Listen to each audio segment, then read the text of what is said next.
Le bon, là, tu vois, la peur a finalement changé de camp, alors entendre parler Souley.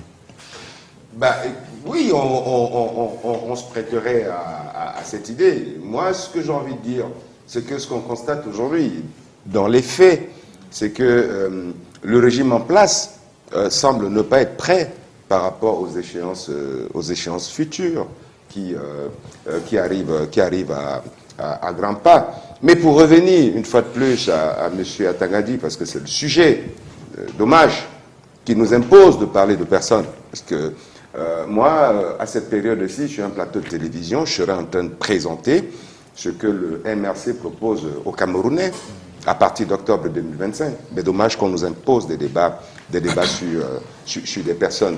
Ce qu'il faut dire à M. Atangadi, c'est que depuis pratiquement plus de 6 mois aujourd'hui, nous sommes concentrés à demander de manière républicaine à Elecam de respecter le code électoral, notamment l'article 80, qui impose au directeur général d'Elecam, M. Éric Essoussé, de publier la liste électorale nationale.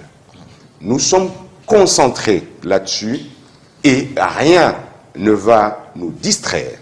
Je n'ai vu à aucun moment le président candidat, Maurice Kamto, dans toutes ses conférences de presse,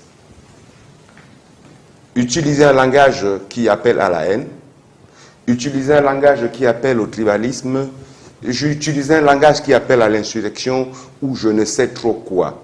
Tout ce que nous faisons à chaque fois, nous faisons une petite virgule, nous faisons une petite parenthèse pour répondre à quelqu'un qui, si on peut le permettre, je ne fais pas de commentaire, d'accord? Je reprends ici les propos d'un honorable député, notamment Jean-Michel Nietzsche, qui dit que les sorties de M. Atangadi n'honorent pas la fonction ministérielle.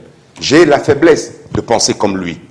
Donc, il faudrait que les Camerounais comprennent que tout ce que M. Atangadi fait aujourd'hui, c'est dans le sens de la démobilisation des Camerounais, qui depuis le 2 janvier 2025 et depuis 2024 s'inscrivent de manière massive sur les listes électorales.